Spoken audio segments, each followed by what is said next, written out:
Elias Theodorou talks UFC Liverpool being the first Invicta ring boy. Brendan Dorman recaps and looks back at UFC Atlantic City. We look at the state of the UFC lightweight division, and we look back in MMA history. After a performance like that, I imagine you want something pretty big. The folks know what time it is. It's Khabib time, baby. Kevin, you're wrong. It's obviously Fight Talk time. Welcome along to Obviously Fight Talk, episode 110. This is Noel O'Keefe, and I'm joined by the other fella that's here every week with me as well, Robert. How are you?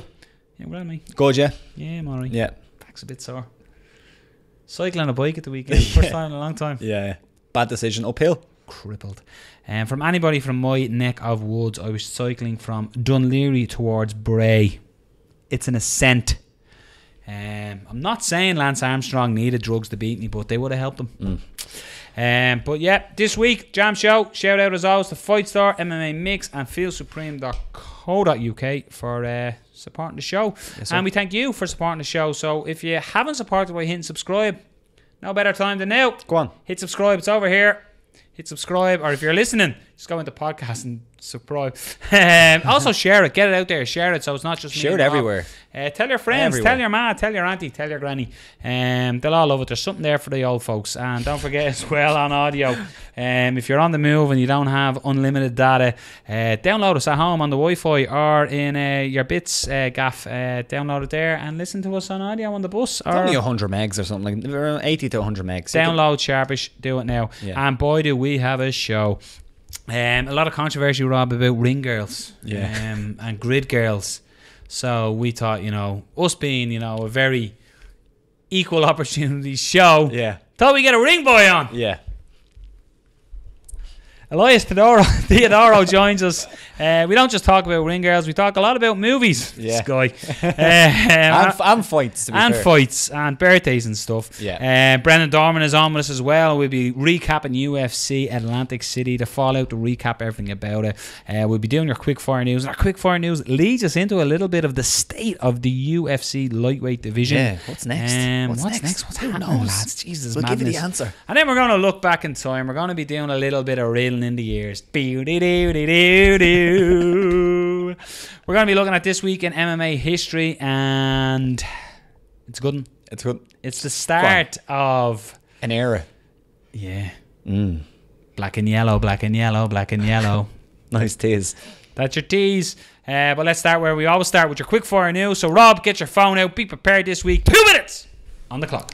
2 minutes on the clock, and this is your Obviously Fight Talk quick fire news. Sources confirmed with MMA Fighting's Ariel Helwani that Santiago Ponzinibbio has been forced to withdraw from his headlining bout against Kamaru Usman that was scheduled to take place on May 19th at the Movistar Arena in Santiago, Chile, due to a hand injury.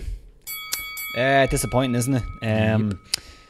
It looked like for a while there that we had almost, what you said before we went on the air, we had almost a bracket of sorts in that division, in the welterweight division. But now it's kind of fallen apart. I just hope the other fights stay there. But it's very disappointing because Kamaru Usman, it seems like he's having trouble getting opponents. And Ponzinibbio seemed like the perfect opponent in the way. As in, he's ranked, he's a high-level competitor, he's up there, as he said, in the rankings, and it's a very interesting style matchup now. They're going to have to get Usman a fight, and it seems like everybody else is booked. So who are you going to book him against? I don't know. That was the big thing. When I seen that news, I was like, because we were only, I think it was fans' questions either last week or the week before, that somebody said, who's next for the winner of Till Wonderboy? And I was like, well, the winner of Ponzinibbio and Usman. It makes sense. It's like, as you said, the 4-man bracket there. So Usman has sort of spoke openly about nobody will fight him. And Ponzinibbio was set to go there, ready to square off against with each other in Chile. But unfortunately, here it is now. It's in a position where Ponzinibbio falls out injured, and really, like, you're looking at who's there that he could potentially fight, really. Yeah, without having the rankings here, or without having the roster in front of me, it's very difficult to think of who could be next. Can they rebook the fight? I don't know how bad Ponzinibbio was injured. Maybe it's going to be a month thing. Maybe. I hope it is, because that was a great fight. Maybe someone else comes out unscathed from Liverpool. That's in a few weeks, and then we'll get the winner will fight Usman. I don't know. It's just it's a shitty situation in a way. It's a bit shitty. Yeah, there's no. It's a weird one, you know. As in everyone you think are sort of there or thereabouts, the likes of Neil Magny or Gunnar Nelson's, they're all tied up as well. They're all due to fight. So yeah, it's a shit one. And shit for Usman. But the worst part about it, and this is why we always talk about when we were talking about that PFL and all that, is that MMA script doesn't give a shit. You know what I mean? There's no storyline. If you know, might have this idea that these are all going to come and fight each other, and then boom, injury. Forget all them plans. We had the groundwork done.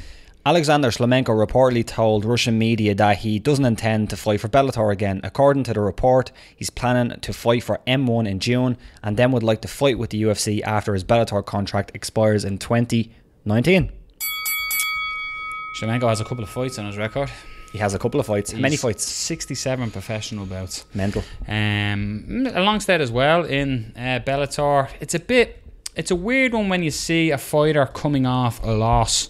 Like Gegard Mousasi beat him, and like, you know, it's weird to say, yeah, I'm gonna do my next fight now, an M1 challenge, and then I'm going to fight in the UFC. Coming off a loss, it's quite big talk, you know. So yeah, like I think he's always had a pretty big standing in MMA. Of course, he has some of those bad losses, like the Tito Ortiz loss was particularly bad. But I also think that he's probably a little bit too small for middleweight.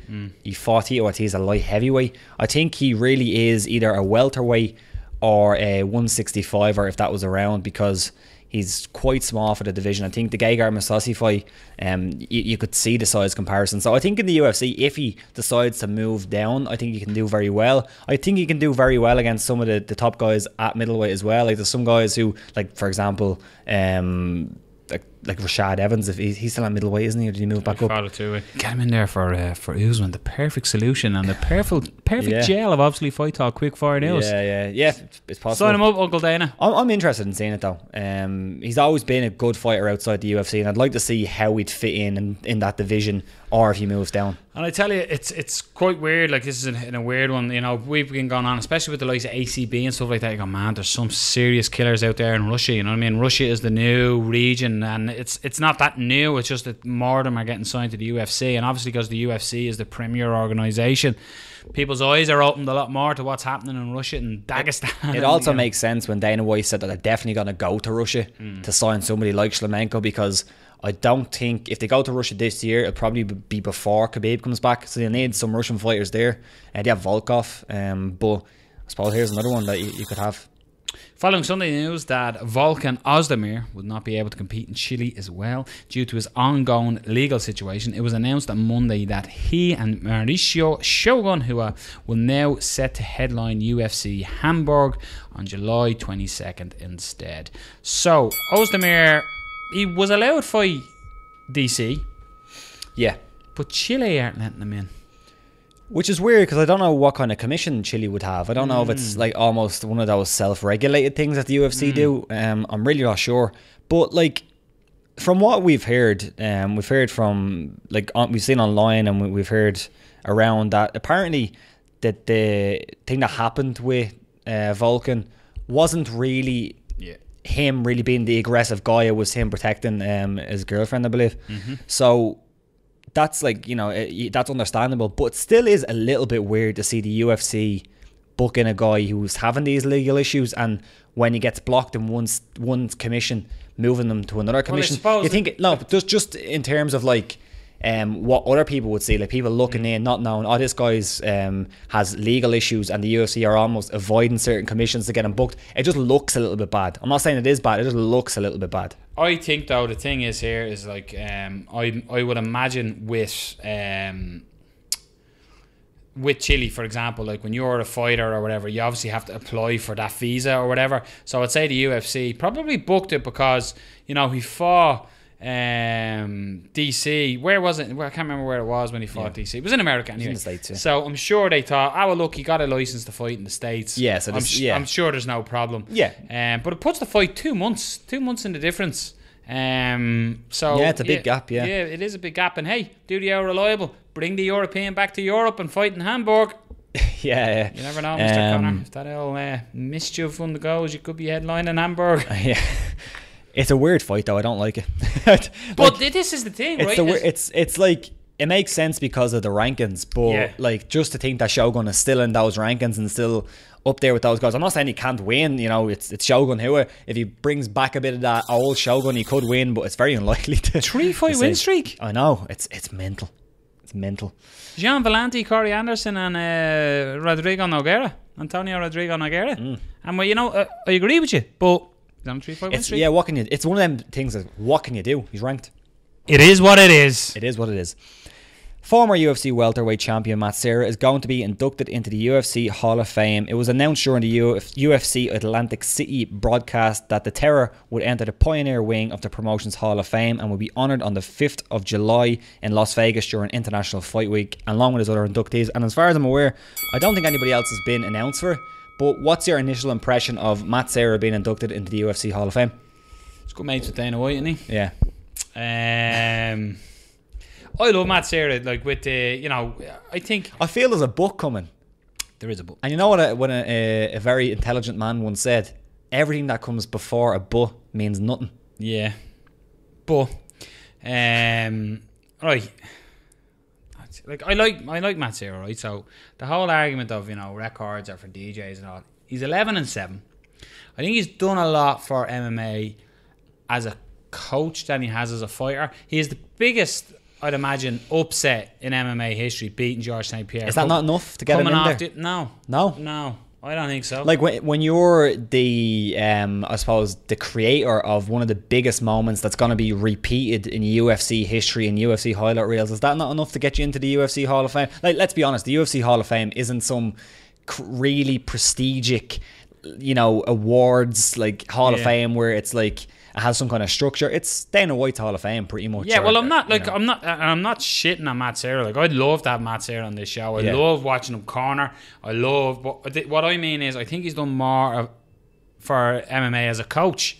He seems to be absolutely incredible. Yes, in that sense, but I don't think they're inducting him because of that. Yeah, like they tend to. If you're inducting it as a coach, I think it comes later in your career or whatever. But like, you look at like Sterling at the weekend, his coaching was fantastic. You look at Iaquinta, he had a fight title, he's trained champion. So yeah, but I don't know. For me, it's a weird one, and I'm not like, he does a lot for the UFC. He's on the UFC podcast. Do you know what I think it is? He's on looking for a fight. I have no problem with it. I think it's deserved in many ways, but I also think that there's probably guys who you could look at and say they should probably get in before he gets in. I think if this was a few more years down the line, I don't think you'd have much of a problem with it. But just the fact that there's guys who maybe would be more deserving haven't got in yet, then maybe you're thinking, oh, there's other guys. He's taken somebody's place in a way.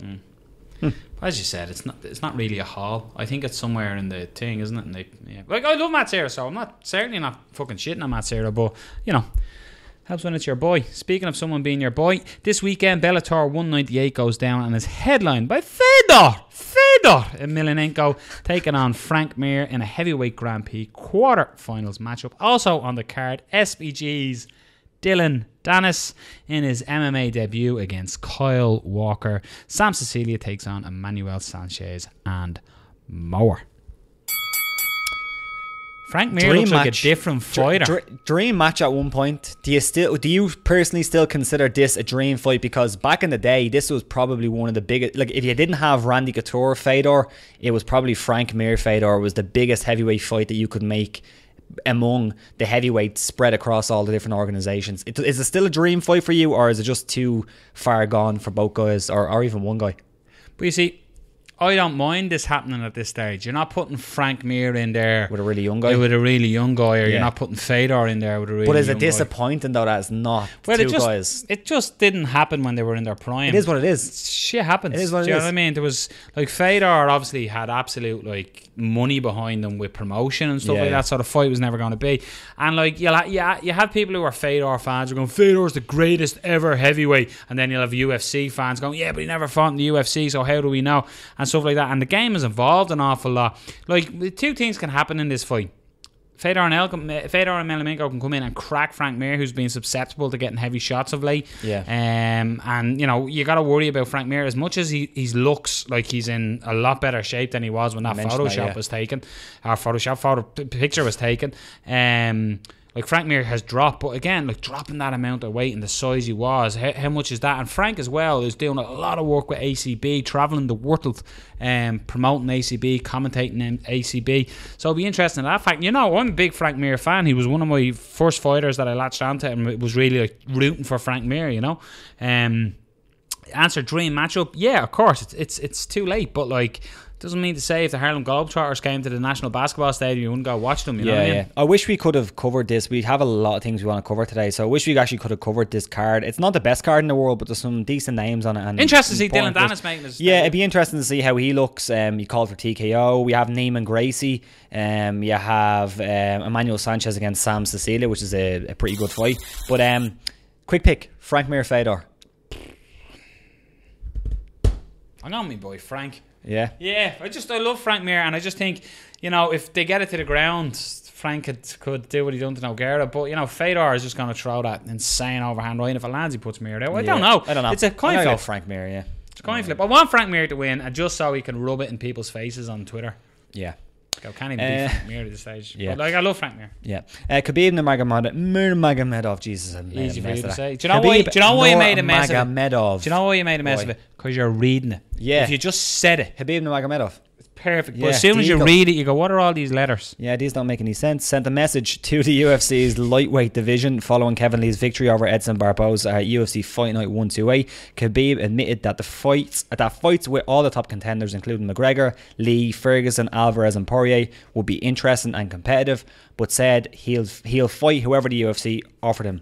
I'm coming back in November and December to defend my belt, Khabib stated. Whoever the UFC decide to fight me, I'll sign. Right, but don't start the clock. I won't start the clock, yeah. Let's talk about the lightweight division. Yeah. So this is our last piece of Fight Talk news, but we're removing the quickfire because I think it should be talked about a little bit more. So, what do you think about what Khabib says? Because straight away, right, we're obviously going to talk, we're going to recap. We'll probably flow into that while we're out of here. But I think a lot of people were blown away by Kevin Lee's performance at the weekend. Yeah. And when I was watching that, a lot of people think, you know what, Conor will knock Khabib out if he stands like that.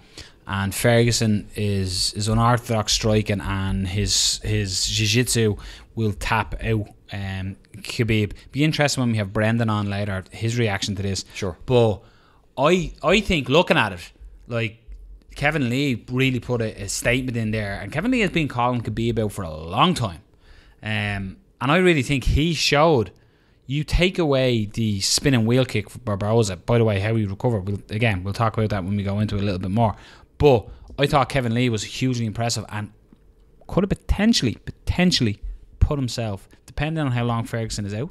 Obviously, if Conor comes back, he's going to instantly get it. Yeah. With the whole, you know, bus stuff and all that malarkey, everything that all went on, Conor's obviously going to get it. But if Conor isn't ready to go and Khabib's ready to go, man, Kevin Lee is ready to go, and I think he is. For me, I think Poirier and Alvarez have to fight each other. Sure. I think that fight has to happen. So that's going to rule them two out of the equation. Okay. Tony Ferguson, you've seen the picture of Instagram of his knee. Yeah. Ferguson's out for a while. Yeah. So then who have we got? Who have we missed? McGregor, as we said. McGregor comes back, he's going to instantly get that match. Yeah. Then you have Eddie Alvarez, Poirier. Then you have Edson Barboza, who just lost.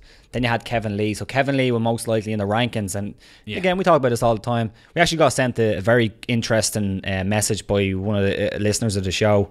Mitch Grogu. I can't remember how you spell his name. But he basically retweets a lot of things on Twitter. Oh, yeah. But he sent us this message about the UFC rankings and basically how they're just complete bullshit. And we've known that for a long time. But this did outline it, and we'll probably talk about it at some other point. So I'm not saying the rankings are everything. But when you do look at the rankings, after you have Kevin Lee and Barboza, and then we've already mentioned the other guys above them, you have Justin Gaethje, who's on a 2-fight losing streak. You have Nate Diaz, who's inactive. You have Michael Chiesa, who hasn't fought, and hopefully he will find an ally Quintus. So that's the top 10. You know, it looks like if McGregor doesn't come back, you're looking at either Alvarez, Ferguson, who's going to be out for a while as well, probably just as long as McGregor, depending, or Poirier. I think Poirier doesn't really match up very well with Khabib. I really don't. I think it's going to be difficult for him to defend takedowns and keep Khabib off him. I think Eddie Alvarez probably matches up a little bit better than Poirier, but then I also think, as you said, Poirier and Alvarez, they have to do it again. That's just the perfect matchup. I don't know why the UFC haven't made that yet. Maybe just don't want to fight each other right now. I think Kevin Lee was super impressive on the weekend. Like, really, really impressive. As you said, take away that spinning back kick, which, to be fair to Kevin Lee, he did. He walked through it. He stumbled a little bit, but came and got the takedown, done the smart thing, got on top and controlled Barbosa, who done a decent job of trying to get out of there. But I was super impressed with Kevin Lee, and I think out of everybody in that division, he probably matches up best with Khabib. It's probably the most interesting fight. Conor fight is the most interesting fight in terms of like story wise and even stylistically wise, but I think in terms of what could probably be the most competitive on paper, I think Kevin Lee is. I think that's the... See, I think what happens with Kevin Lee in the fight, you see a lot of people when you talk Conor, you straight away go, can Conor stop the takedown? Yeah. Can Khabib take a shot? And it's similar with Ferguson, you know. It's similar. Ferguson's got a few more arrows, I suppose, in the back that he can fire or whatever. But with this, it's the whole, you know, grappler idea. They're probably going to cancel each other out in that sense. In a way. Like, so there's going to be a smart game plan tactic. They're very different in their style of how they wrestle and grapple. But let's use, if only they had fought somebody similar recently. Oh yes, Edson Barboza. You look at how... You're doing some MMA math right now? Yeah, MMA math. If you look at how both of them nullified Barboza. Yeah. Very similar when they get them there, but how they get them there is very different. Now, we don't want to talk about that fight too much because we are going to talk about that as we recap UFC at the weekend. So I don't want to go too much detail. But there is an argument for the lightweight division right now as being in competition. I think welterweight middleweight is probably they're tipping on the peripheral of them and lightweight. I think it's good. The only one that seems to be stagnated a little bit is heavyweight. I think all the divisions are rolling nicely at the moment. Yeah, light heavyweight as well. Light heavyweight's a bit poor. Yeah. It's weird, isn't it? The heavier you get, isn't it? The harder guys are to be. But I think looking at the fight between Kevin Lee and Khabib, I think you'd have to favour Khabib's grappling, but you don't beat Khabib by out grappling him, and I don't think that'd be Khabib. I don't think that'd be Kevin Lee's strategy going in. You beat Khabib by doing what Al Iaquinta done to an extent, being very defensively sound with the takedowns and forcing Khabib to strike. And I think a little bit of that was Khabib wanting to strike. He did say that. He did say he was working on his jab. He wanted to almost do a Muhammad Ali style. So I think there was some of that. I don't think it was all Al Iaquinta stopping the takedowns, but he did discourage him a little bit when he defended a couple. You have to do that. You have to be able to stay on the feet. And then on the feet, that's where it gets interesting, because Kevin Lee, I think, is a better striker than Khabib, and I think it could be very intriguing if it's stead there. I don't get the argument. There was an argument being made online, and I know some of the MMA beat guys actually were talking about it as well, was that Khabib was standing because he wanted to show people that maybe he's a little bit susceptible on the feet. I don't think that was the case. I think it's a bit of a silly argument to say he put himself at risk to make other fights bigger. I don't think that's the case, but inadvertently that's what happened. People are now looking like the reaction from that fight. I've never seen such a negative reaction to such a dominant performance. That's insane. Somebody made a video. The Joe Rogan one? The Joe Rogan, yeah. And like what I used... Now, in fairness now, there was some moments in that video, and that I'll go into it. I'll break it down a little bit. But I remember many, many moons ago when we first started, obviously, Fight Talk, we wanted to do this test. We want to guinea pig a few people. And we wanted to get people to watch fights where they're sitting and the commentary is full blown in your ears and you're watching the fight, and we want you to score the fight. Then we were going to get you to watch a fight on complete silence, that you hear nothing, and obviously not the same fight, but whatever, and see, are you led? And we were going to get, like, let's say 10 people, and 5 people were going to watch it with the commentary, and 5 people were going to watch it with no commentary. Now, we were going to pick a fight that was very close, very closely contested, that, you know, people were a little flippant of who they thought won anyway. But it never came about because we just didn't really bother with it. But my point with this was watching this, watching the Rogan video. Like, I don't know who it was, the YouTuber that put it together. By the way, a lot of effort putting that together. Well done. But there was a lot of times in it where he would say, let's say, what was it? Iaquinta would do this, and you'd hear Rogan go, "Whoa!" Yeah. Or, "Ooh!" or whatever, right? And it would be Khabib would have slipped, and the punch didn't land or something. And then he'd say, "Here, Khabib lands." Now, this mightn't be the exact one, but Khabib lands Triple a front jab kick or something. Yeah. And Rogan says nothing. And when it goes to it, it's because Jimmy Smith was talking at the time. Yeah. Rogan's not going to go jump in and go, "Oh, big boy!" You know? Yeah. Do you know what I mean? So there was a lot of the times of the examples that this YouTuber used that Jimmy Smith was talking at the time. And don't get me wrong, Rogan would go, "Whoa!" in the background, but he didn't react to it. Now, I do think, like, I've watched the fight back since, and I do think I don't think Joe had an agenda. I don't think he had an agenda. To a very minuscule, and there's no disrespect to the fights I commentate on, but I commentate on regional shows here in Ireland. And the amount of times that when you're watching a fight and you think you see something or you say something because you're watching it live, you're looking with your eyes at something that's happening straight in front of you, and you might go, "Big right hand," and it was a left hand that actually landed, but you just go, "Oh!" Do you know what I mean? So, Jesus Christ. So, you know, you can back it off. Or Phil will always slag me. Ian Gary landed a beautiful shot straight down the pipe, and I said, "Straight down the Pope." Nice. But there's little... there's things like that, so I think there has to be a little bit of wiggle room, and I certainly don't think Joe had an agenda. He's a big fan of Khabib. I think Rogan kind of fell into what we were talking about, that a lot of fans have fallen into, that they're rating Khabib on a certain scale, you know, a higher scale than a lot of other people. And I think it's almost, you know, it's not something you do consciously. It's something you do, you know, it's something just inside where you're looking at this guy. Somebody does something so dominant. bad, you want to see the chinks. Exactly. You don't want to admire the beauty of the diamond. You want to find the flaw. Exactly. And I think that's what Rogan fell into a little bit. I don't think he had an agenda. I don't think he hates Khabib. He's clearly a big fan of Khabib. As we said, very awkwardly made him get in the team photo then. Yeah, man. Like when he was there smiling, I was like, "Oh shit." Yeah, I said a lot of bad things about you. I was calling you amateurish. Yeah. But there was one where he was going, "This is very amateurish. This is very amateurish." And Khabib landed like a triple jab and then a lovely 1-2 shot, and it was landed. But you see, I didn't even look poor. That's what I thought was a bit weird. What I think what happened was Joe had started talking about, because Khabib, he was backing up and he was but he was hiding behind his shoulder. I find it is a terrible. He was hiding behind his shoulder or whatever, and he was sort of backing up. But the chin was up high, but he was hiding it. He was coming in behind.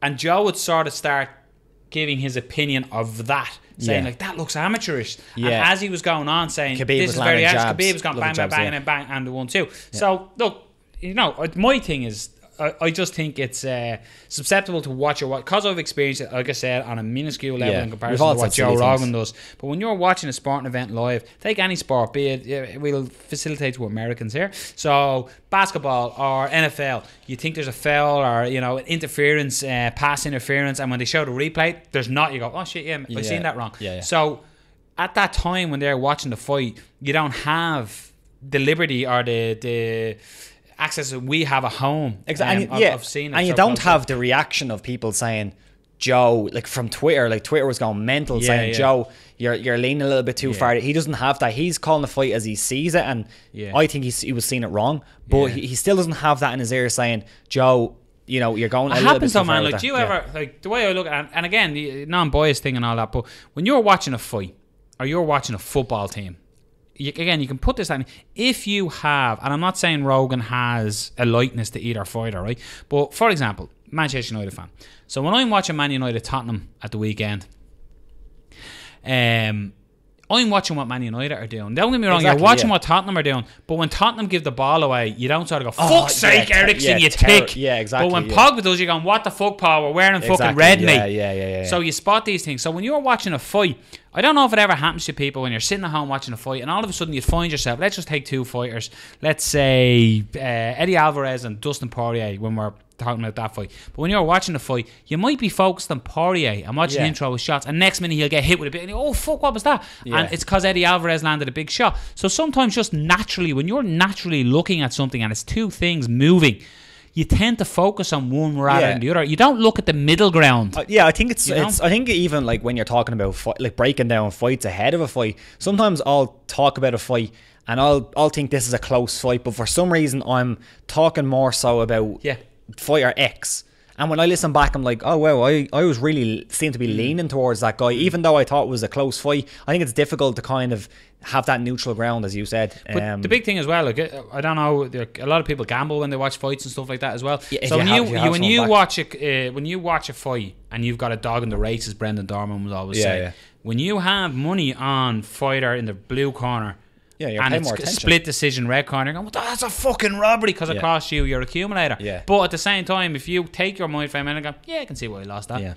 So we'll talk a little bit more about the fights, and just, I suppose we're going to end up getting into it, Brendan, as well, because Brendan's going to have his opinion on what should happen next. But looking at that lightweight division, that is, it's always been one of the best divisions in the UFC, but I think right now that is just stacked. Like, top 15, you have Aubin Mercier, who just got a huge win. He's up there now. You have Paul Felder in 14. Weird, Paul Felder wasn't ranked. He didn't fight, but now he's ranked. Weird. Nothing against Paul Felder, big fan. Alexander Hernandez, who was very, very impressive in his UFC debut, is number 13. Pettis, bit wishy-washy with Pettis there, but then you have James Vick, who's on a good run, and then we have the other fighters that we said. So the lightweight division could look really, really different by 2019. Like, you could never know who's going to be that kind of top 10. There's some really excellent fighters, and really excellent fighters below that 15 as well. And it's going to be probably the most impressive, most exciting division in the UFC, aside from maybe a couple. Like, I think featherweight right now is really good as well, and bantamweight could be great if they sort out the top a little bit. The top is getting a little bit with Dominic Cruz and Cody Garbrandt and T. Dillashaw up there, but if they sort that out, I think that could be interesting as well. Great. Yeah, it's very silent. You don't know what's coming next. I had nothing to follow up. I do, yeah. All right. We're going to speak to a man now who's got a couple of headlines. For all the right things. Yeah. Oh, fair play to him. You all know he has a beautiful mane of hair. Yeah. He's an Ultimate Fighter winner. He's a actor. He's a UFC middleweight. And carries numbers around the ring for Invicta. Do we need to introduce any more? No. Yeah, go on. Say his name. I'm not worried about saying the name. Hey, no, go on, do it. Elias the Spartan Theodorou. So welcome back to obviously Fight Talk, and we are now delighted to be joined by a Ultimate Fighter winner, a actor, a podcast host, a UFC middleweight, and most recently, biggest story probably this side of the woods as well. Hopefully it was big on your side of the world as well. A ring boy. We are now joined by the Spartan, Elias Theodorou. Welcome to obviously Fight Talk. Pleasure. And yes, it was a fun, exciting, basically addition to the many, I guess, many hats I have, becoming the ring boy for Invicta. One thing we want to get, we'll obviously talk about that a little bit as well, but we want to break in and jump into the fight that is ahead of you. Firstly, so you're fighting on UFC Liverpool, the first time that the UFC are going to Liverpool. You're taking on Trevor Smith. So I'm right in saying, MMA-wise, I'm not too sure about your kickboxing career, but is this the first time you've competed on this side of the world, apart from obviously way down under in Australia against Dan Kelly?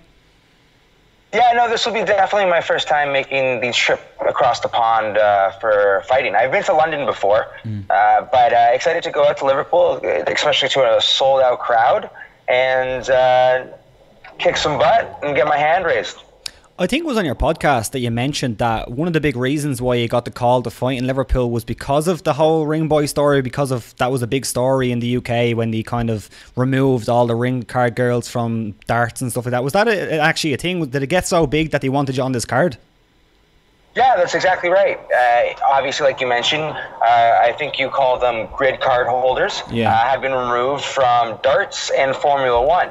And, in that same spirit, in that conversation, what I'm trying to do is, show that in the true pursuit of equality, the answer is more, not less. And it's, for obvious reasons, had some traction out on your side of the woods, neck of the woods, rather. And it was very much a deciding factor in why I'm fighting in Liverpool, and couldn't be more excited. one thing, again, it's quite funny. We said we'll talk about the fight and we came straight to this. But one thing I noticed that you said as well, Elias, was that you were almost more nervous doing this than you were fighting. Yeah, well, part of it is the idea of caring what people think. Obviously, stepping out of my comfort zone as a ring boy has its nerves and, its unknowns, especially when you're first starting. The first time I did it out in Montreal, didn't know how the crowd would react. Then when I did it in Invicta, didn't know how the new crowd would react. So, obviously, it's kind of a thing that everyone feels when they step out of their comfort zone. I obviously feel comfortable being a professional mixed martial artist. I have now, at this point, been in the UFC for 4 or so years and a professional fighter for 7. So really excited, obviously, to get my 16th professional win and 18th professional fight overall. But I've only been a ring boy twice. So, excited that it went off well. It was well received both online, in presence, and everywhere else. And excited to say that I will be reprising my ring boy roles for Invicta 29 this May 4th. In a weird way, does this add more pressure to your next fight? As in, the mentality, especially, I'm sure you'll learn this, especially when you're over here.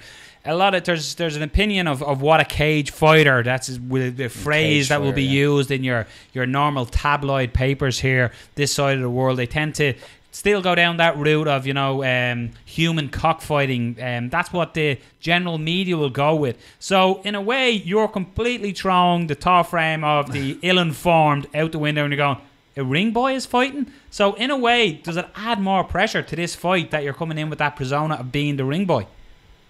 I wouldn't say pressure would be the word. I'd say that it adds more, credence that I'm a mixed martial artist, but also an entertainer as well. Like you mentioned, I have a movie in the works, which I will be the lead and producer. I will be now Invicta's inaugural ring boy, and I also own the trademark of that. I'm also the first UFC fighter to get a endorsement from a shampoo company, Plus, because I have the best hair in combat sports. And I also own the trademark for Main Event, that's MANE. So, I'm trying to show that I'm more than just a fighter, not that there's anything wrong with being just a fighter. I'm, creating my own path and trying to set up well beyond my fighting years, because not everyone can fight forever. But I'm looking to create something that lasts a lot longer than my athletics. What is the shampoo, actually? I didn't hear that. What brand is the shampoo? Per Plus, the original 2-in-1.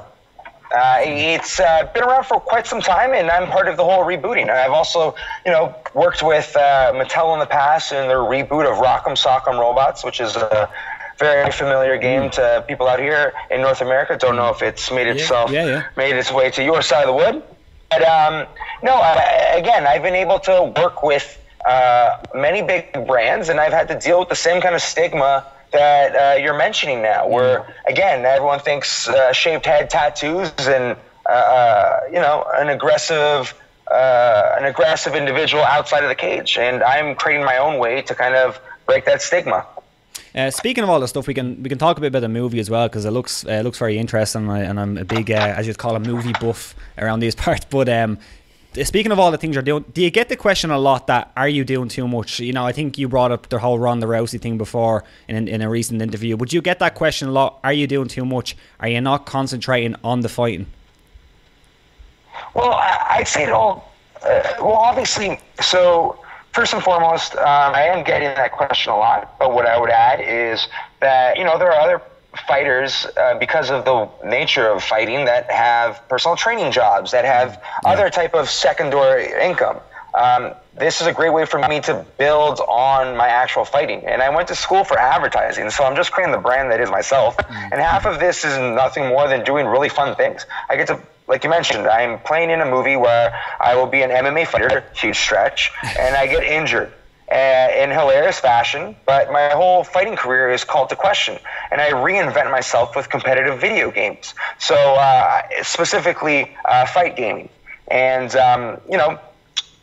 whether we're working with a certain, we're working in progress to get the rights to a certain well-known fight game that everyone might know, Street Fighter. But point being, it will allow myself to enter in another sphere of esports. And I'm very excited to be already announcing that I have the main event TV on Twitch, and we'll be jumping in there. And I have such legends already attached to the film, like Justin Wong, who I'll be streaming with in the next little bit, and he'll be showing me the ropes and getting me from white belt to black belt in competitive gaming. And I'm going to do the same thing in regards to my acting. I have an acting coach, and we'll do much the same. And if anyone else is interested in learning more about the process, we do have an Indiegogo. It's called Last Hit the Movie. And you can see me as, one, you can contribute, which is always appreciated. And two, you can also watch my journey, because that's what most of it is. We already have, the early sets of a lot of the funding, et cetera, in the works. But this is an opportunity to create awareness. And, the way I would look at it is kind of set the fuse in regards to a company that is a film. And that's how the process goes. And it's actually really exciting that I get to learn something new. And I'm, a big believer that knowledge is power. And not only being the lead of this and now the producer, it adds another feather in my hat, which contractually I'm not allowed to wear any hats because of the shampoo deal that I mentioned. But figuratively speaking, it allows me to now add another component to my resume. And then after fighting, I am also, or during fighting and after fighting, I'm a producer, actor, and, all the other things I mentioned.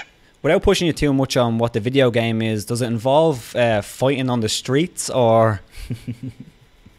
No, I'm a MMA fighter, like a champion fighter, who essentially with a atomic kick to the groin, I break my tailbone. And again, it's a comedy, just so you know.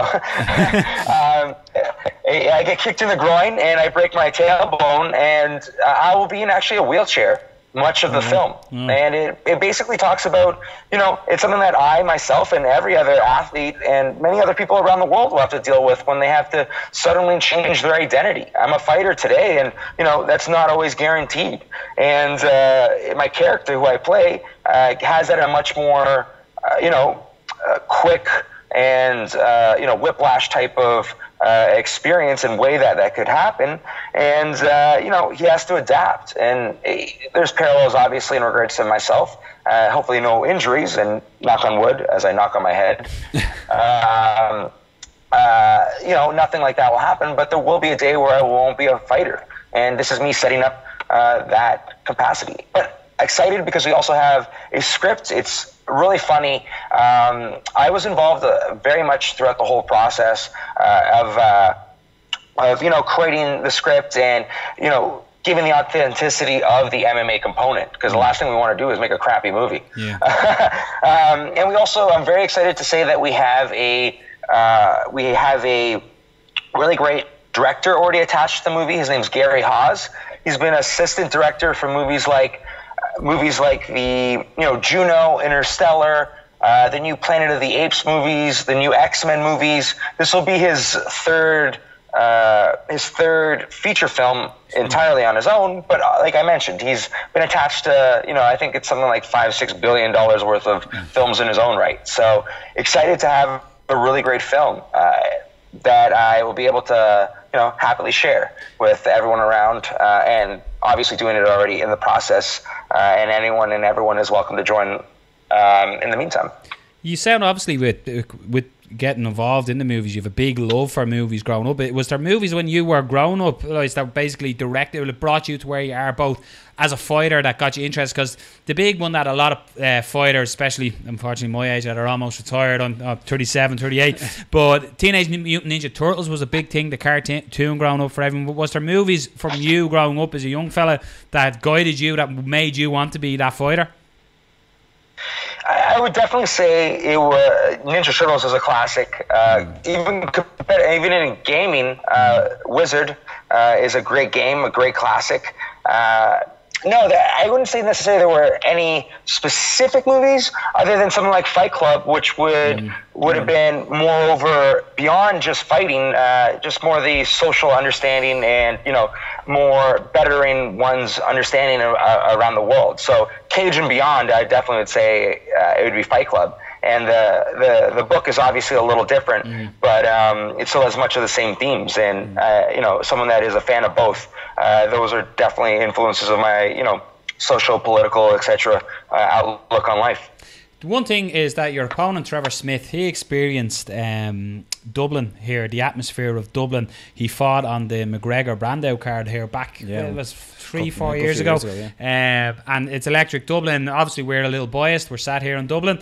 But Dublin was seen as the one of the best atmosphere for the UFC, and they'll regularly comment on that. But I'm not too sure. Have you seen, I would direct you to Cage Warriors when Paddy Pimblett is fighting. Have you seen the atmosphere in the Echo Arena for Liverpool?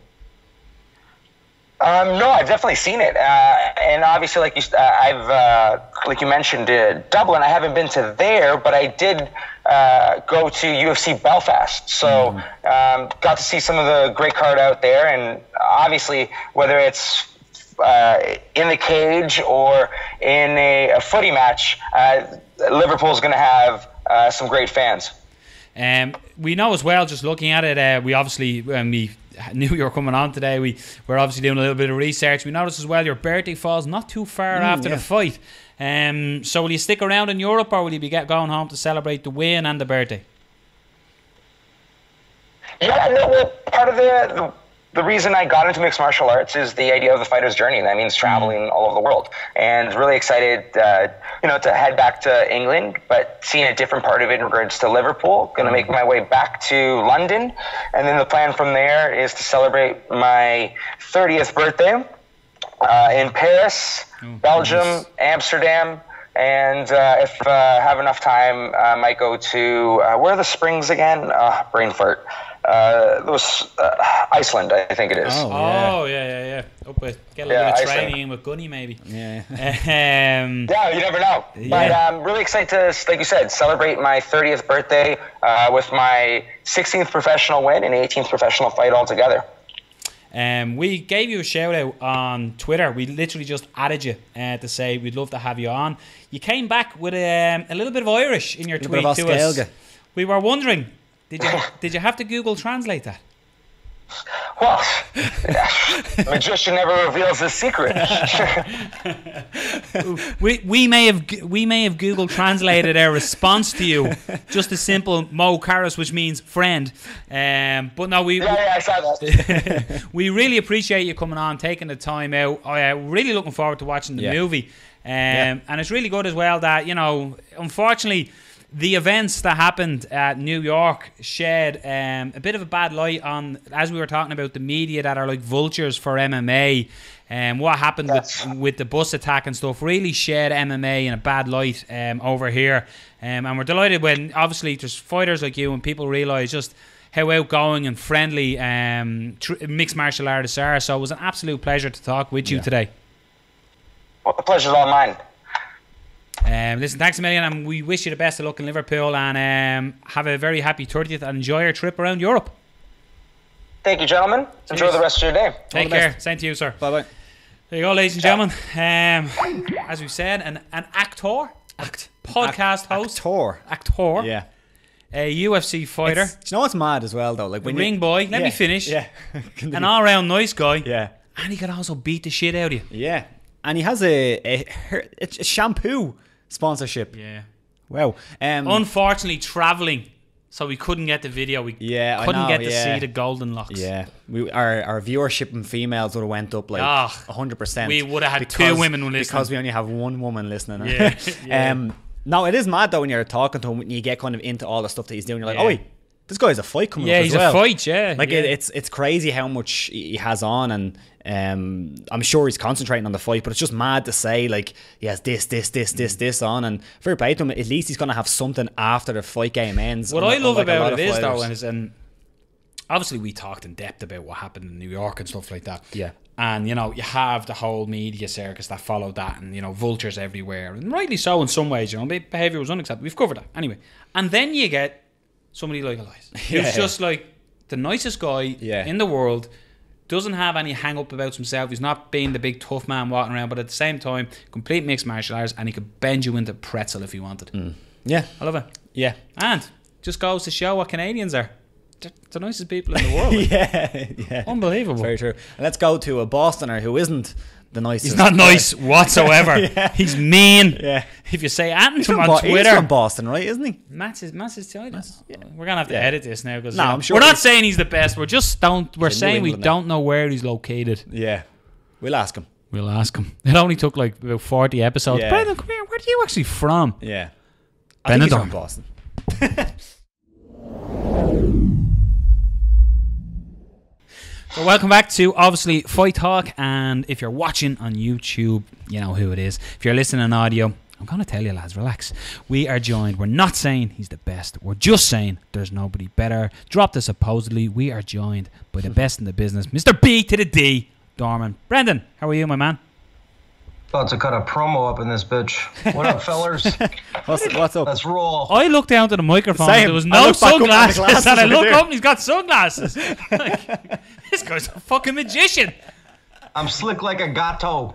UFC Fight Night 128, Barboza v Lee, went down at the weekend. It was in Atlantic City. Main event, Yeah. I built up as possibly fight of the year. And Brendan went, no. And I went, Kevin Lee, Edson Barboza was the main event. That's where we're going to start. Kevin Lee put on Indeed. a clinic. But Brendan, Yes, sir. how does he beat Khabib Nurmagomedov in what round? We'll talk about that in a minute. How impressed were you with Kevin Lee and the Edson Barboza fight? What did you see? What hot takes do you have away for the listeners? Dewey Cooper, if you ever look at my comments, he'll comment sometimes. I know so he subscribed to my channel, he watches my stuff. I have a feeling someone, either him or someone in Lee's camp, might have watched my Khabib Edson video, because he was shooting for takedowns with square hips on Edson. Edson moves in straight lines, when he moves backward. He doesn't move backward well. And that was like the main point of that breakdown. I mean, there's a lot of things to cover, but that was one of them as far as Edson's concerned, and a whole, however you want to put that, right? What I also liked, and I covered this on my last channel, because it was Michael Johnson versus Edson.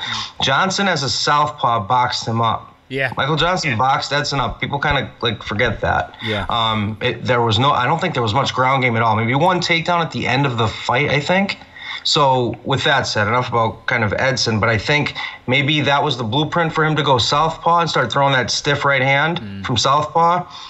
Footwork came into play, as I knew it would, and in the most beautiful way. He looked amazing through 2-3 rounds. It was all him. I think he took a couple shots, but nothing substantial. The wheel kick was fucking insane. Unbelievable, man.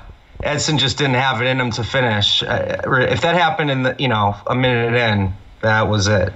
But it happened, when his gas tank was at the light was on the gas tank or whatever.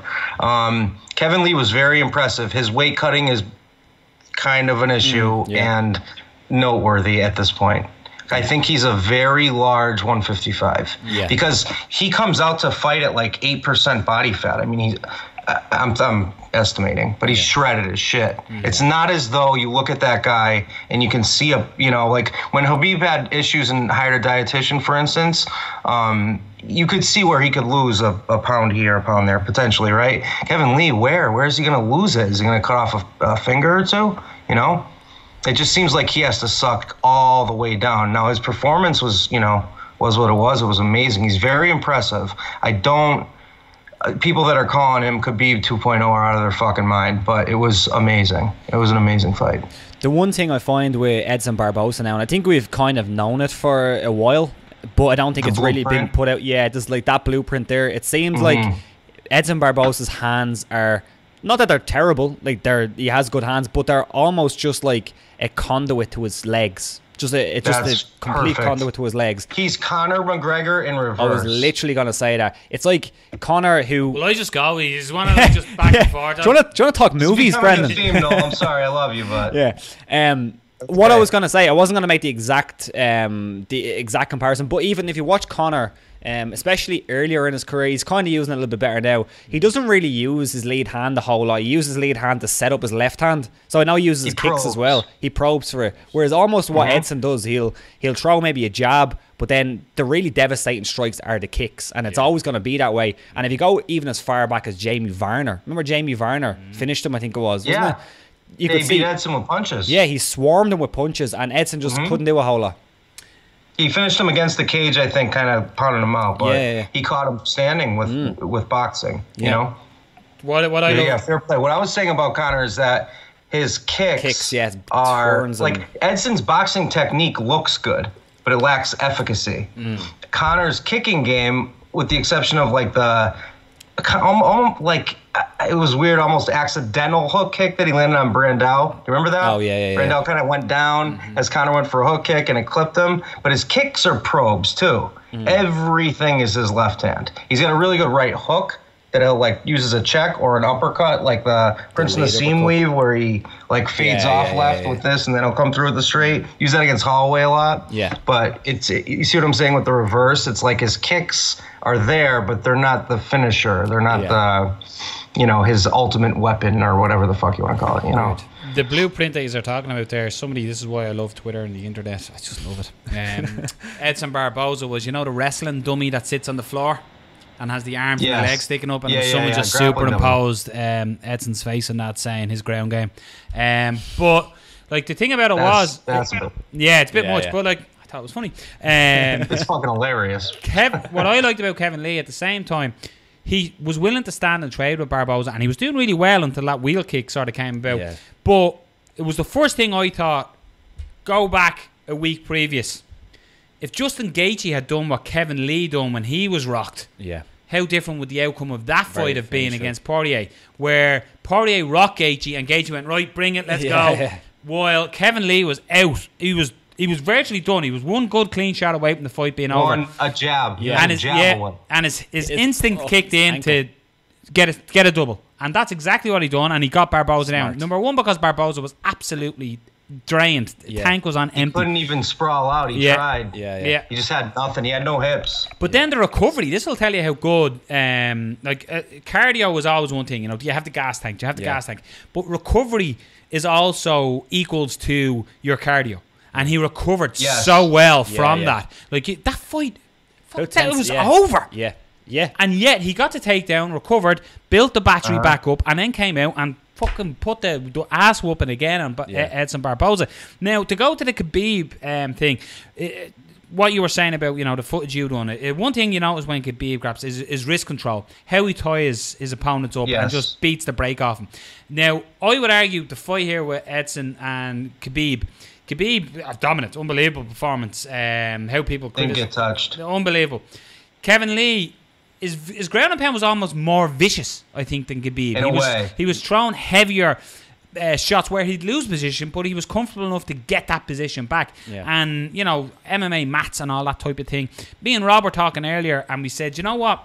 I think the Kevin Lee Khabib fight throws up a lot more questions than some of the other fights, because they're both two very different grapplers, but they're both incredibly good grapplers. Now, I think Edson Barboza as the common denominator is probably a little unfair, because if you were to put Tony Ferguson as the common denominator, say that. Go ahead. If you were to put Tony Ferguson as the common denominator, it'd be quite different. But when you look at what they both done to the same opponent, Lee got the finish. Yes, it all through came a stoppage from a cut that actually came through stand-up at the time. But that groundwork of 5 rounds too. Yeah, but the groundwork of Kevin Lee, it was disgustingly violent. It was brilliant. He was. But again, this is the thing about, like, I'm not saying, do we watch my shit and that's why he won. That's a ridiculous quantum leap I'm making. What I'm saying is, if I see it, right, other people see it. Sure. If you back him up, he backs up straight. So he was hitting him with a jab. He'd throw an occasional cross, but him being a righty, when he went southpaw, and he looked natural at southpaw, certainly worked on it in camp. And I told you, he's exponential. Every fight, his striking gets better. He's scary in that regard. What's the next version of Kevin Lee going to look like, The staff thing. But he's got to make 155 or it's off. And we can't deal with this Khabib fights fucking vexing, you know what I mean? So he's got to beat somebody else. I want to see the two people talking the most shit, Eddie Alvarez and him, maybe, or something like that. Or a grappler. I want to see Kevin Lee in there with because Chiesa's not the best takedown guy, and he got him down. Now, Kevin Lee's switch and everything out after that was magical. So it's a different kind of grappling. Khabib has judo takedowns too. Yeah. That's the difference. Kevin Lee is very freestyle wrestling. His shot is magical. His double leg is brilliant. But he was doing it against a guy who just had his head probably completely fucked with because of that. There was a blueprint laid by Khabib that he followed in some regards, and Michael Johnson in some other regards. But that's not to take anything away, because once he gets on top, he rides so well. The way he takes the back, the way that he's mounting, the way he was transitioning to full mount was brilliant. Beautiful. The problem is like someone like RD. Actually, you know what? Well, he's at 170, so it couldn't happen. I'd love to see a Kevin Lee RDA fight. That'd be excellent, yeah. That's fascinating, because Edson, the problem is with someone like Khabib, right? He doesn't. I think Kevin Lee has better striking for sure. I think Khabib might have more power though, but with a common denominator like Barboza, he does not attack from his back. And the reason that Kevin Lee lost to Ferguson was that very exact reason. I think attacking Khabib from your back is just going to get you hurt more. I think it's going to open up more holes. Most people just completely shell when Khabib's on top of you. Edson was trying to move, and Kevin Lee was capitalizing. Again, I'm not taking things away. I'm just being analytical, right? You have to keep all these things in mind, right? It's hard to parallel this, but I'd like to see him with someone with a good guard. But we saw it once, and he lost. He got tapped the fuck out. But someone like RDA, who's got good striking, and on the ground off his back, he'll strike as well. Yeah. What did you think of a stand-up, Brendan? Like we spoke briefly about switching to southpaw, and he sort of would go back to orthodox as well. So he's changed a little bit. But how he was getting hit from orthodox a lot. Yeah. If he stayed orthodox and had never done that southpaw, I think it would have been maybe even a different fight, because he did all of his damage from southpaw, and he took all of his damage from orthodox. And if you guys, I don't know how long you've been watching my shit, but I've been preaching ambidexterity for 6 years. It's important if you can do it. Some guys can't do it at all. I'm lucky that I was that when I was a kid. Some people can't do it. Some people can't say it. What a word! And you said it without dropping a beat. Yeah. When you are it, right? When in Rome. I think you can obviously argue who's going to win that fight, but I do think it's hard to argue.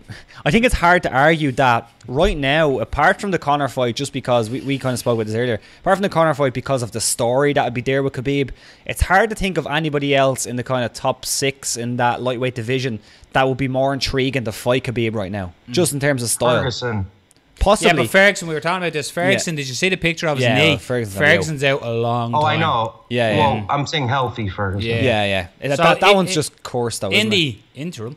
But even then, I think Alvarez Poirier have to fight. Like Eddie Alvarez is talking a lot of nonsense, but that's unresolved. He's basically saying, "I've never ducked anyone in my life, but I'll duck you." Who said that? Eddie Alvarez. He said he's never ducked anyone. Right. He'll duck you if there's a better opportunity for him. Now I think Dustin Poirier is the fight to happen there for them. I think it just has to happen. Yeah, I think it makes sense. It was a fucking amazing fight. Yeah.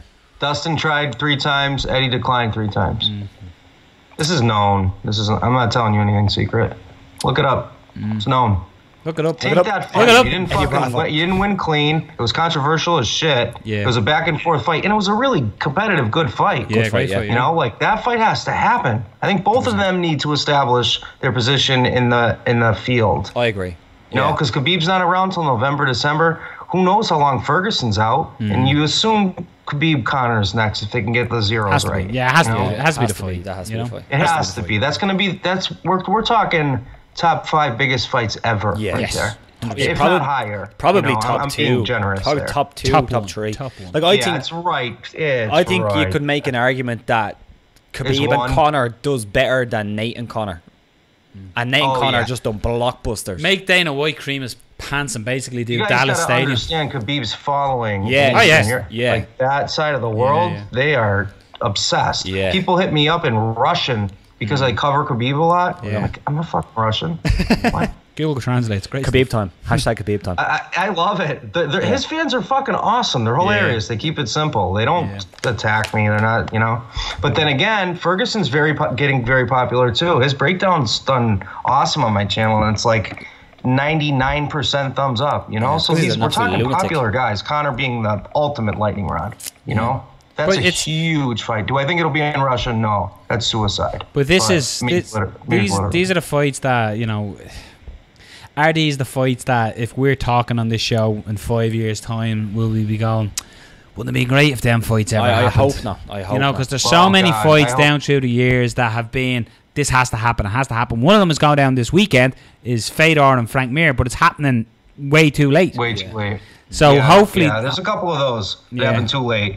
Yeah. Like some Pride guys that didn't cross over in time and stuff. Well, Vanderlei and Chuck was a little bit late. It was still a great fight, but it was a little bit late. Very late. Yeah, that's exactly what I was thinking of. Yeah, remember they faced off in the cage and Dana's eyes I want to fuck Chuck.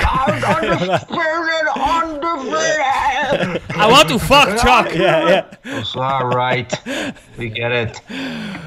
Sorry. I want to Chuck. Come we were all a little worried about Frankie Edgar on his return. He looked great. He looked like Frankie Edgar. Yeah. Beautiful. Fucking won like Frankie does. Yeah. Cub looked like Cub too. Kind of looked. It was their first fight. Cub did a little better. Yeah. Rob made a very good point. I said I don't know what the last count was, but he was 9 for 9 in takedown defenses. But and again, I'm gonna rob Rob's thing here, so I'm crediting you though, so it's allowed. Grand.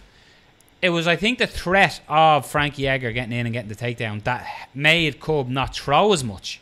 Because when it was at the end of the first round where Cub threw, and I was like, "Whoa, here we go!" Yeah. And they were just shades off Frankie. Where if they landed, you were worried about Frankie. But man, Frankie Edgar, it's just, isn't it so? When you look at it and you go, he's not a champion, and you go, well, hold on. He just dominated this guy. Yeah. He absolutely picked him apart. He won every facet of the fight, and he looked incredible doing it.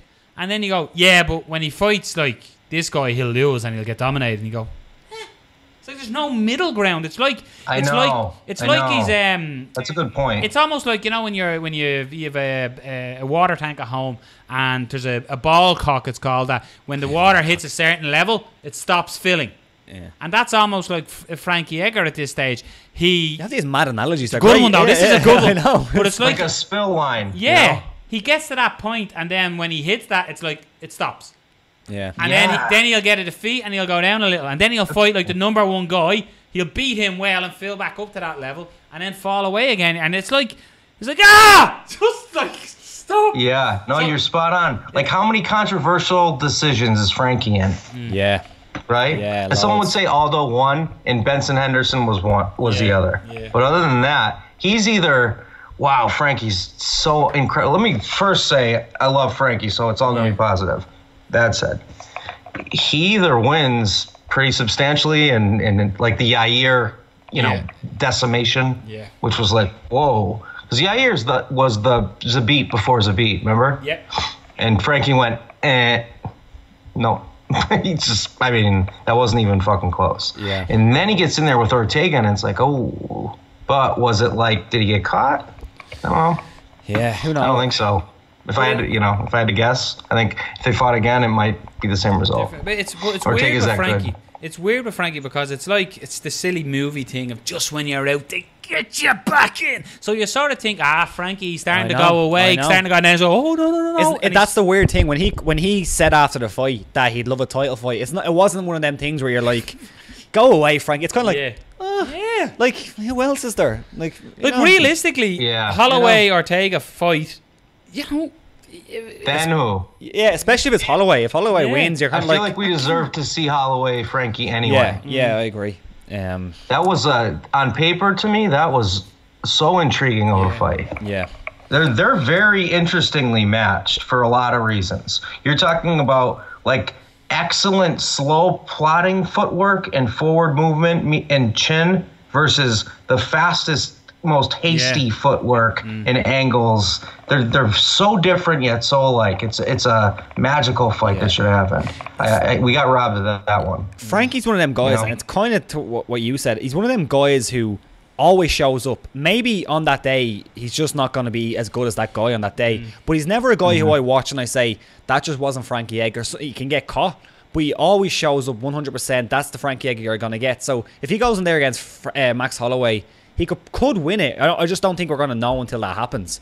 I just think, imagine he Frankie always shows had up. cut to 135 from before. I was literally about to say, when Frankie was the lightweight champion, Dana White was going, man, cut the feather. Yeah. Go to feather. Yeah. And then Paul Felder was saying on commentary on Saturday night, he was saying, man, why doesn't Frankie go to bantam? And you're going, he was the lightweight champion at one stage. Yeah. But I just think that 20 pounds up. Yeah. And weight is fractal, right? Yeah. So 175, 185 isn't the same as 145, 135. It's physics, you know? So him at 135, God, think of those fights.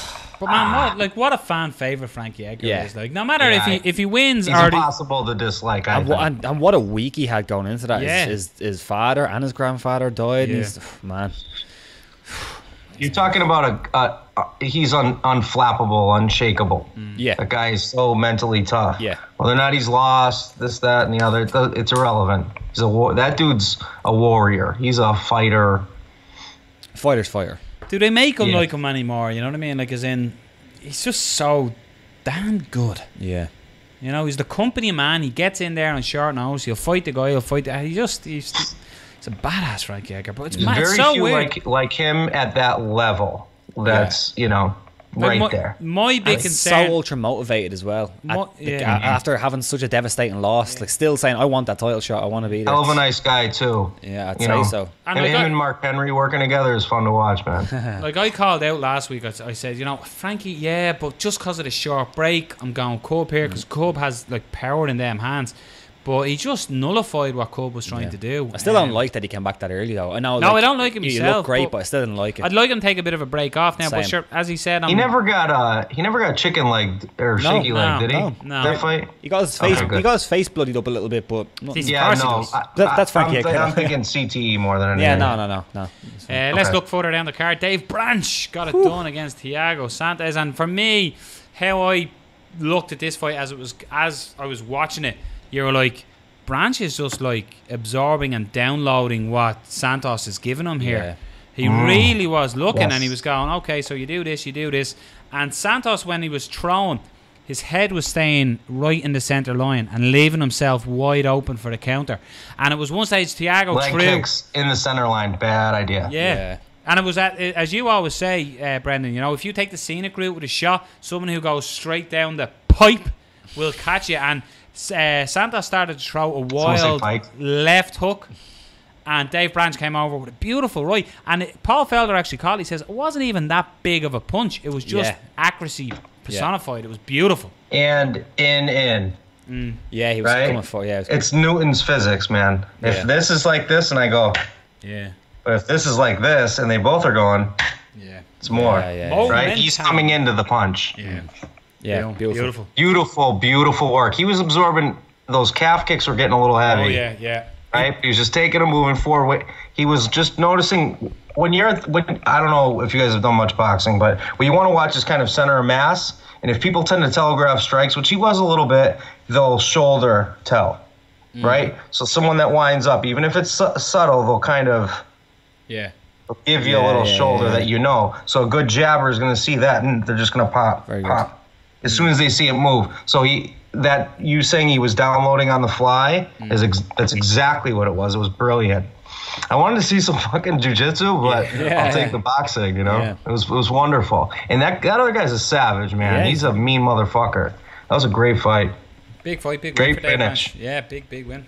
But it was accurate. I'm not. Paul's excellent. He's right too. It's just there's another thing, Good point with that, but I also thought like that early in the fight. I was like, "Oh God, Dave Branch is not going to do anything again." I was like, "He's not going to. He's not going to start throwing anything. He's just going to let Santos land leg kicks until something happens." But he pointed to I noticed the calf kicks. He pointed to his calf when he walked over to his cage when the fight was over. He was walking over to his cage and he was just pointing at the leg to say, "Look, I'm hurt here. I'm hurt. There's something." So it'd be interesting to see if it was just a welt or whatever. He's a savage when he wants to be. One of the most hematoma quick. Hey, let me real quick. I got a point. Fire. He fights like his personality. Yeah. Brent. Well. Yeah, he's like really soft, and then he could get aggressive. Yeah. Yeah. Yeah. You ever see him in interviews? Like he stays and stays, and then fuck you. What the fuck? You know, that's how he fights the same way. He's kind of calm, and then gets explosive. Yeah. It's exactly how he is as a human. Thought he was standing across the cage from Ariel Helwani. One of the biggest performances for me that stood out the most for me on the night was Aljamain Sterling's victory over Brett Johns. This is something that we talked about. Aljo. The hand speed and everything of Johns, the boxing, range is going to be important, grappling is going to be important. But for me, this was probably the best version of Aljamain Sterling we've seen in the octagon since Henan Barrow. Yeah, he really, considering the opponent, because Henan was the most. But I think John's a higher level opponent. Yeah. So depends on how you want to look at it, but I just most felt Aljamain, as far as all things considered, yes. I just felt Aljamain done nothing wrong in the fight. I agree. There was no moment, and he was never a target for Johns to sit down in the shots and land the shots. Right, it was more like what Johns might have done right than what Aljo might have done wrong, you know. But it was also one of them ones where, like Aljo, we kind of spoke about it going in as well. We said he kind of can be inactive. And it's a way of the way he fights, the way he wins fights. But I think he was inactive, but he also done way more than he usually does. Like he stood in the pocket for a little bit, landed some shots, and then was a little bit, not inactive, but he was a little bit cute or a little bit just smarter in the way he fought. But he wasn't completely inactive. He's currently online. He just popped up on our screen. There he is there. His ears must be burning. Get him for a quick interview after this. How do you not like that guy? Yeah. He's great, man. But as well, the camp. I love Ray Longo. I've known him and Serra for a long time. Ray did a career thing for me at one point years ago. I like all those guys, man. Weidman's, I love that guy. Yeah. Maybe because they live pretty close to me. I don't know. I like all those dudes. And Aljo's an easy guy to root for, man. He's a fun dude. On the flip side of the fight, on the flip side of the fight as well, though, a good learning fight, I think, for Brett Johns as well. Yeah, he's young, right? Yeah. He's still pretty young. Yeah, no, he is, And Aljo is too, but... Yeah. How old is Johns? Like 25? He is 26. Yeah, still super young. Yeah, but no, only turned 26. It's not like he went out there and got exposed. No. Just ran into Aljamain Sterling, you know? Yeah. I just think there's levels. We always talk about this, the levels, and it was almost like he skipped one level to go to a bonus level. But what do you guys think of the way he was mixing up long-range strikes with like his single legs and then kind of holding on to him with the knee pinch? He was doing some really interesting things. His grappling is very fascinating to me. Yeah. It's different. It's funky. And not in a Ben Askren like funk roll kind of way. He, I get it. He's the funk, but I didn't even mean that. But anyway, he grapples differently than I learned most grappling. He's got like style to his grappling. It's really cool. He's fun to watch, man. I root for that dude. He looks like a guy who was a wrestler who got really good at jiu-jitsu, doesn't he? Like he has like really good pressure. That's perfect. Yeah. Do you know what was great as well about it though? 2 points. At one stage, he was up against the cage right in front of his corner, and you could hear Ray Longo going, "Foot stomp, Aljo, foot stomp!" And straight away, he'd foot stomp. And then you'd hear Matt Serra, knees, and Longo, knees, Aljo, knees, and he'd boom, land the knees. So he was listening to every bit of coaching. And then what was hilarious about that, the UFC went, so let's go into the corner of Aljamain Sterling. And you're going, we've been in the corner for the last 3 minutes. And then it went, and I'm like, fucking hit him in the fucking, and it was just, and then they went away, man. They were still in the corner because Longo and Serra were just there giving absolute instructions. But my point being is that during the fight, he was even talking. Matt Serra was saying something to him about to do something, and he had sort of corrected Matt. Well, not corrected, but said it's not working because he's changing position or something. But he listened to everything his corner said. When they said foot stomp, the foot stomp came. When they said knee, the knees came. But I just thought it was hilarious the way they said, "Let's go into the corner." Of Sterling. We've been living there for 3 minutes. The best fighters ever tend to listen. I'm sure. You have your coaches for a fucking reason, man. Ray Longo is a savage in the corner. If you only see him like with Ariel, right, or whatever media, he's a nice guy, but in the gym he's a little less nice. It's not even not nice. It's just he's so loud and abrasive. Yeah. Remember when Weidman fought Silva and he's like, I need you to punch a fucking hole in his chest, kid. Yeah. I was like, holy Jesus, that's serious. You know, I love that guy, man. There's Dan Hardy as well. You all want to come on. Dan Hardy's online now as well. Yeah. Great stuff. We'll give him a bell. Yeah, put him on. We'll full screen. We'll talk footwork. Another fight of the night, and again, man, I'm telling you, I have a feeling all of a sudden you're going to hear a little choo-choo and a little bit of a hype train starting to form and build around Daniel Hooker. A beautiful knee finish of Jim Miller, but all of a sudden, in a weird way, Daniel Hooker he's come into the UFC. This was his third fight in the UFC. It was a third or fourth. Yeah. His third fight, I think it is. No, it's his fourth fight. He lost to Jason Knight. It's his seventh fight. Yeah, no, it's actually not. It's more than that. Yeah. Holy shit, where am I going? Holy shit, he's loads of fights. Where am I going? He's on a 3-fight win streak. Sorry, so I mean Ross Pearson, Mark Diakese, and Jim Miller, right? Sorry, he has fought before. Oh, Diakese, right? Yeah. Because I did a breakdown on Diakese. He's got like 400 views. No one fucking cares. Yeah. I did it right before that fight. He beat him in the third round choke, but the win streak he's currently on, Ross Pearson, Mark Diakese, and Jim Miller, all of a sudden he's getting that build up. He's starting to get on. But man, they're all the first round finishes are phenomenal by him as well. He has a good future in his career, but he is a finisher. He uses his range, and man, is he a fucking length of Christmas lightweight? Like he's a big lightweight. Yeah, I don't know what his reach is technically, but it looks fucking long. Yeah, it does. Even if he might not have wide shoulders to inflate the number, but he has long arms. Yeah. What I love that he does, and I teach this, and I wish more people did it, is he'll bait level changes with right hands and then drag his hip along with that knee. I think he's finished 2 people exactly like that. Yeah. Where he hits the knee off of kind of like it's not a feint, it's like a fake. It's out. He'll throw a right hand and then let his right hip follow right behind it with a nice knee. Does that make sense the way I'm explaining it? Yep. Yeah. Perfect.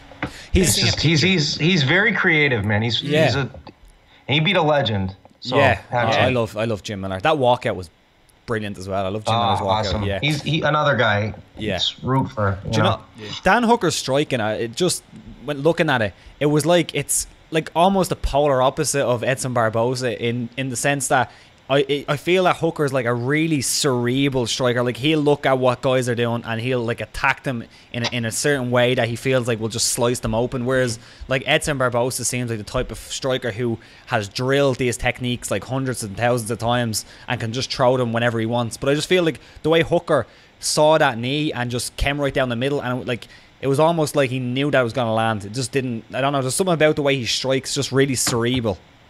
Patient. Yeah. He was fucking Dal Simmon like a motherfucker in the cage. Dalsim from Street Fighter? Yeah. Yoga Flame. He finished via Yoga Flame. Yeah. Oh, it's fucking brilliant. Yeah. We can keep that going. One big talking point of the night, which was insane, was Ricky Simon was well on his way to a defeat against Davalashvili. Yeah. He got in a mounted guillotine choke, and there was like a minute. It started not from mount and then went to mount, and it was arm in, and then he planted. Like there was a sequence. It was magical. But there was a good minute, and he kept looking to the referee, started going, this motherfucker's out. While Marip was, as you could only explain, as doggy paddling his way to the doggy paddle swim. He was doggy paddling with his legs his way to the end of the round, and it looked like he got there. Yeah. And it was when the choke was released that literally Simon sat back and went, look, he's out. And he was like, oh, I'm not out, I'm just tired from the fight. But it was ruled a technical submission in the end. So I think the right call. Yeah, you can't be saved by the bell in MMA. If you're out and the bell happens to go and you're out, you're out. He was. But insane. It's probably the way. It's like it'll never be beaten time wise because you can't beat it. The official end comes at 5 minutes of round number 3. So it'd be the latest submission for eternity. It can only be equaled. Yeah, there was a bit of like kind of controversy about this, but I was on Reddit and I was looking at the post that someone put up and they were arguing about it in the comments, and someone actually came up with a great example of when this has happened and it went the other way and how it seems like it was the complete wrong decision. Do you remember that Celine Haga fight where she choked out her opponent and she went out at the last second and then the fight was done. The other fighter was unconscious, and then she was the fighter who went unconscious was awarded the decision. That'd be essentially what happened here. Yeah. If the referee ruled that the fighter was unconscious, it can't be saved by the buzzer. It just feels wrong. Exactly, it feels wrong. They were unconscious. They lost the fight. I think the big problem was that they didn't call it immediately. It was almost like confusion. There was like the confusion of this guy won, and then but no one did anything wrong. It just is what it is. Like that's why you need replay. Yeah. So here are the official rules. Technical submission. A technical submission may occur when the referee or doctor stops the fight because a fighter has sustained an injury or is rendered unconscious while in a submission hold. An example would be a fighter's arm breaking in an arm bar or a fighter passing out in a chokehold. In both cases, the fighter is unable to tap out and the official decides the fighter cannot safely continue to fight. Such a match outcome may be called a technical submission or a technical knockout. Depending on the rules of combat used for the match in the UFC, a technical submission is recorded as a submission, and any submission to strikes counts as a technical knockout. So that's the rules. It was a technical submission. Frank Mir, Tim Sylvia comes to mind. Oh yeah, right. Yeah. I wanted to just be a supposedly analyst for a minute. You were talking about the doggy paddle, right? Yeah. That actually is kind of a technique. If you guys go, whoever's watching or you two, go on YouTube and you type in like crazy legs and I don't know, BJJ or something. There are some things that they just call crazy legs. There's a thing to that. Here's the thing. Not in that position. Like it's used for other things. It's used to create scrambles during transition, essentially, or to set up other things. I've seen it used to set up like triangle chokes, but there is something called crazy legs, and it's kind of what he was doing. But in that position, it was doing him zero favors. He had a free hand that he wasn't using, that he could have relieved the choke with and turned away from. Think about the way a guillotine works. It is a spinal crank, but if you turn your head, it's not the same kind of spinal crank as it is when it's dead on. You know, like he could have defended with more intelligent techniques. It reminded me of, you know, when you're petting a dog and you hit that spot at the back leg and the leg just starts going. That's what it reminded me of. Look at his leg. And he just kept, look at his leg. College used to call that the Jimmy leg, but I'll tell you off air what it means. Okay. It's going to be filthy. But yeah, it's not polite. I thought, all in all, I thought it was actually an excellent fight. A big standout as well, and done fight night, I should say as well. The big standout for me, who's somebody who really went up in estimation, was Corey Anderson. Man, he fucking ragdolled the living fucking death out of fucking Patrick Cummins. Who's a wrestler? Yeah. Like a guy that I think he helped Cormier get ready for the Olympics, or he's high pedigreed. He was wrestling. He was one of the last. Great. He was very straight in his punching too, on his straight punching. Yeah, he was. You could beat say Cormier, didn't he? And that's why the UFC brought him in. They done the whole Great White Hope movie. Yeah. He beat him. He didn't beat him. No, they trained together, and he said that he made him cry or something. He said he made him cry or something, which seems a little ridiculous. Corey Anderson, though, you could say that he was beasting 25-8. What the fuck does that mean? That's his nickname. That's his nickname. It's his nickname. Beast in 25-8? Beastin 25-8. Easton? Beastin. Like beast. Like I'm a beast. Well, he's called Overtime, Corey Anderson, according to Tapology. But yeah, I just thought... That's the exact reaction. Corey. Yeah, he absolutely ragdoll Cummins. Like, threw him around the cage. Fantastic grappling, fantastic punches to set up grappling. He looked better than ever. I've never seen that version of him, you know? That was a very one-sided ass whooping. That was never in question, you know. Yeah, also on the card, just to call out, Justin Willis defeated Chase Sherman by decision, beat him up quite a bit in the first and second rounds, and then kind of cruised the decision. That kind of went how we said it would. Yeah, pretty much. Ryan LaFleur got a big win over Alex Garcia. That's impressive. Yes. Yeah. And Sierra Bahadur beat the shit out of Luang Chagas. Jesus Christ. Rob, stop using so much technical talk, will you? He beat the shit. Oh, yeah, he went in there and he like fucking punched him and shit. Yeah. Fucked him up. Yeah. It's awesome. Yeah. Supposed analyst. Supposedly analyst. Brendan's holding on to that one. Yeah. Brendan, what did you think of the YouTube comment about can we get somebody else on, because Brendan's voice goes through my head? What do you think of that one? I think everyone's tough when they're not in front of me. but I love it. Bring it on, bitch. Somebody also Dude, said, when your name is SpongeBob SquarePants 84 and you got a fucking purple emoji of a fake person, like, I give a fuck what you think of my voice. Yeah. Really. You know what I mean? I'm on Rogan's podcast. What the fuck are you doing besides typing with Cheeto fingers, you fuck? Talk all the shit you want. That sounds like Matt Serra. You fuck. I love poking him with the stick. Did you know someone said Brendan is my favourite guest on the show or something? And I said, Brendan is not a guest on the show. He's an integral part and one of the hosts. Obviously, I did see that. And I thought that was cool. Everyone fucking came in like a swarm of ants to that guy. Yeah, everyone graped him. Graped them? Yeah. Graped them? Because there was a bunch of them. And they right. Anyway. I used ants, but grapes. Jesus Christ. I thought Corey Anderson's nickname was bad. Graped. Fucking graped. Yeah, so what we're going to do is we're going to end this now. Brendan's not going to hang up and tell us what a Jimmy leg is. Look at you. He wants to know what a Jimmy leg is. So we're going to find out what a Jimmy leg is. But Brendan, so don't hang up. So this is where part of where we edit and go. Brendan Dorman, it's an absolute pleasure talking to you every week and picking that beautiful brain of yours. So thanks a million for joining us here on OFT. This week in MMA history, if you're watching on YouTube, you can see it on our screen. I love the way you're looking at that screen when you could look at the big screen. This happened because I'm also reading here. April 22nd, 2016, 12 years ago this week, Anderson, the Spider Silva, knocked out Tony Furkland with a reverse elbow. It was a thing of beauty. It was cage rage. And this was the start of his, well, not the start. He then went to the UFC, but Rob, this was Anderson Silva before he obviously went into the UFC, and his first fight was against Chris Lieben, and poor Chris Lieben didn't know what he was in for. He should have gave Tony Furkland the ring. My God, that was pure devastation and a little peek through the spyglass of what Anderson Silva had.